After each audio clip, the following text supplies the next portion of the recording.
Wrestling's about to kick off on Spike TV. I'm going back to my regular format. Not, not gonna bother with the big screen giant TV that makes my videos screw up. But we're going back to regular schedule programming. Tna Impact about to kick off. I want to remind everyone check out that link in the description. Help me help Jake Roberts in the 2014 WWE Royal Rumble. And what's gonna happen tonight? The first night in about 3-4 years on Impact Wrestling with no Hulk Hogan on Impact. It should be interesting to see how it turns out. But I found out he could be on his way back. Uh, Possibly signed a new contract, so maybe by next week, by about a week, I don't know, 2 weeks from now, he'll be back on the show, depending on how often how they record those shows. But Impact Wrestling about to kick off. DC Carter still running rampant on Impact Wrestling. What will she do tonight? How will she make AJ Styles' life a living hell? We'll find out. We're heading into uh, Bound for Glory in a few weeks, in about a week or so, I think. But it's the countdown to Bound for Glory. AJ Styles versus Bully Ray for the world title at the October extravaganza. How will it shape up? We'll have to find out tonight on Impact Wrestling as it kicks off on Spike TV. Let's get to it. Impact Wrestling kicks off with the boss, I guess, of the owner, I guess, of TNA Impact Wrestling, Dixie Carter, perpetuating her heel persona by basically telling the fans that we're no longer going to refer to the Immortal One Hulk Hogan by name in TNA Wrestling. He is gone. He doesn't exist. And also letting the world know she doesn't need anyone telling her how to run her wrestling company. She doesn't need any fences, any, in her words, any fences, any Bischoffs. She doesn't need Stephanie Lefebvre, referring to Stephanie McMahon by her real name. She doesn't need the fans or anyone telling her how to run her own wrestling company. She also says that after the way AJ Styles jumped the well during the main event last week, she's giving AJ Styles free reign to come into Impact tonight. And apparently Bully Ray will get to choose AJ's opponent tonight, which should be interesting to see.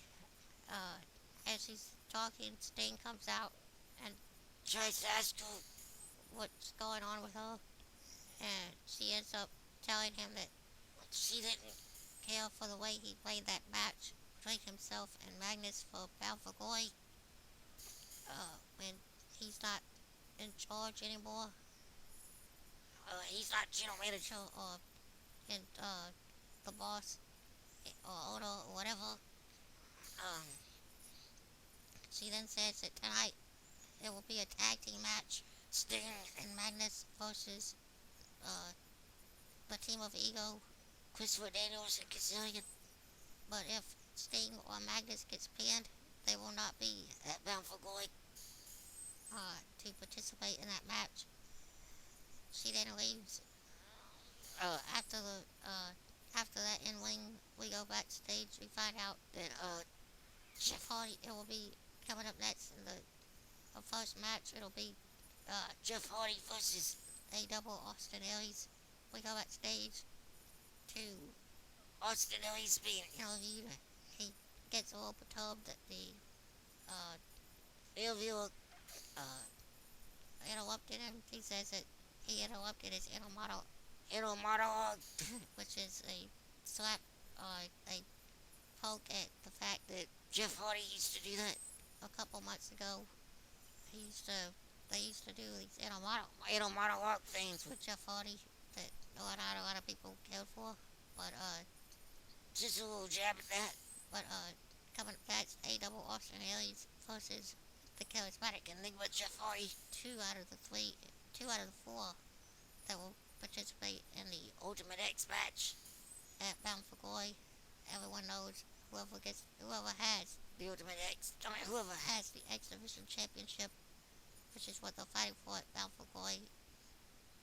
Whoever has that belt will get a chance to catch it in for a world title match if they choose. That's what AW is looking to do.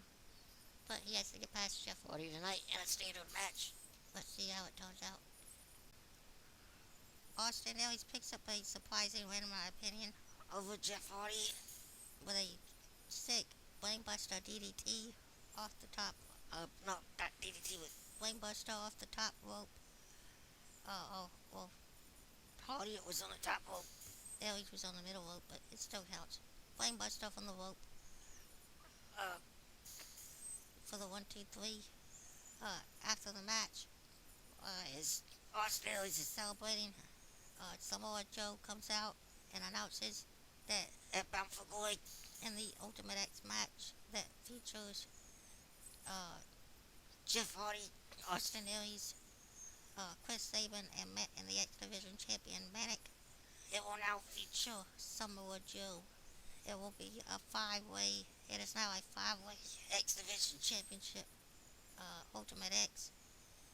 The winner will be X Division champion, and will have the opportunity at Destination X to catch that belt, that championship in for a shot at the world title, which is very surprising to me. Samoa Joe back in the X Division can't do anything but help it.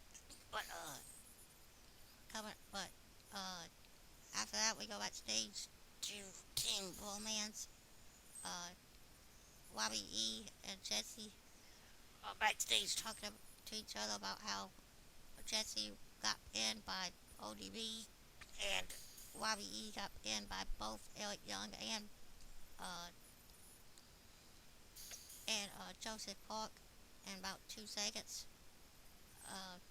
He lost to both of those guys in about 2 seconds. And, Jesse says that he's gonna go to the ring now and take care of the biggest problem, which I'm not sure what they're talking about, but Robbie E didn't even know what he was talking about. But we're about to find out, so let's see what Jesse has in store.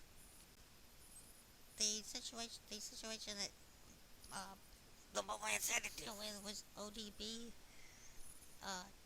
as Jesse actually challenged ODB to come out and face him one-on-one, which he did. And it kind of looked like ODB was about to win again with a roll-up, but it didn't happen as the newest knockout, Lady Tapa, made her, I guess, second appearance on Impact. She debuted last week with her gimmick. She made her official debut last week, but she comes out again tonight and attacks ODB, officially stopping the match. After attacking ODB, she grabs the Knockouts Championship and holds it over her head and screams as if she wants a shot at the championship, which I guess probably happen at Bound for Glory. But I want to let everybody know that they did, but right before the match, they showed Eric Young and Joseph Park, and getting ready. It looked like they were going to go on a road trip. They said that you can follow the road trip all the way to Bound for Glory on ImpactWrestling.com. I guess every day or so they'll have a new video on Impact Wrestling chronicling their trip to Bound for Glory in San Francisco. which I believe will be hilarious to watch. But Lady Tapa making a impact on the Knockouts champion. I guess challenging her for a Knockouts title match at Bound for Glory, which, in my opinion, I'd like to see that. But we still got more impact to go. Uh, the main event Mafia, Sting and Magnus, still set to go head to head with Ego, Daniels and Kazarian. Plus, Daniels and Kazarian induct their fellow Ego member, uh, Bobby Roode, as the first inductee into the Hall of Ego. Yeah, which in their words, the Hall of Fame of Ego, which should be interesting. But let's get back to Impact and see how the rest of the show goes. The greatest Hall of Fame ceremony in the history of Hall of Fame ceremonies gets interrupted as Ego attempts to induct Bobby Roode into the Ego Hall of Fame. It's interrupted by the return of the Olympic gold medalist Kurt Angle, who uh, actually German suplexes both Christopher Daniels and Kazarian. Kazarian actually landed, though he didn't German Kazarian, he belly to back him. Yeah, I believe Kazarian actually landed on his cane that he brought out with him. May have injured his neck or something, but he tried to lock in the ankle lock on Bobby Roode, but Roode squirmed out and left one of his shoes in Angle's hand, but got away unscathed. But the Hall of Fame ceremony was destroyed, and Kurt Angle actually challenged Bobby Roode, which I saw coming when this whole Ego Hall of Fame thing was brought up. I saw this coming. Kurt Angle actually challenging Bobby Roode for Bound for Glory, October the 20th, I believe. I'm not sure. Uh, yeah, October 20th, Bound for Glory. It'll be Kurt Angle versus the Hall of Fame. And by that time, he'll be in the Hall of Fame. Hall of Famer Kurt Angle versus Bobby Roode. Should be an excellent match. But we still got more Impact to go. So let's get back to plus the knockout match that was supposed to happen last week between Booker, Tessmacher, and Velvet Sky. I thought Lady Tapa coming out earlier and jumping ODB was a setup for them to fight for the Knockouts title, but I guess not. The number one contenders match that got interrupted last week by Lady Tapa, Velvet Sky, and Book Tessmacher. They'll try it again. It's coming up next. One of these two will have a shot at the Knockouts title against ODB at Bound for Glory. And it looked like Velvet had a bandage on her ribs, maybe injured from last week's attack by Lady Tapa. But it's coming up next, so let's see how it turns out. But Tessmacher gets the win over Velvet Sky and earns the opportunity for her to be put in what those are saying is a triple threat match now against ODB and Gil Kim for the Knockouts Championship. I didn't even realize Gil Kim was fighting ODB for the belt, but apparently she is. Book Hogan is now not Book Hogan, but Book Tessmacher is now in that mix. It's now a triple threat match. Book Tessmacher, Gil Kim, and ODB for the Knockouts title at Bound for Glory. It looked like Chris Sabin was trying to give Velvet some strategy tips, but he ended up distracting her and allowing Book Hogan to. Why do I keep saying Book Hogan? Book Tessmacher. Allowing Book Tessmacher to roll Velvet up for the 1, 2, 3. Velvet went in with bad ribs, and that distraction did not help her. But it's gonna be booked Taz Parker, ODB, and Gil Kim for the Knockouts Championship at Bound for Glory. Should be an interesting match, but we still got more to come. I believe the main event's up next. Unless, well, one of the main events is up next. Sting and Magnus versus Kazarian and Daniels. If Sting and Magnus lose, their match is off at Bound for Glory, and uh, status in TNA is in jeopardy. Let's see if the main event Mafia can overcome the odds. AJ Styles picks up the win in the main event. A handicap match against Knox and Garrett Bischoff. It looked like they were setting up for some sort of double team maneuver. Garrett had AJ in the full Nelson and was setting up for Knox to hit him with the chain, I believe. But AJ ducked and Knox caught Garrett right in the face with the chain, knocking Garrett out, setting up AJ Styles for the Pele on Nuts. He then rolled up Garrett for the 1-2-3 to pick up the win in the main event. After the match, Bully got up from the announce table while he was sitting and came in with his own chain and started whipping Styles.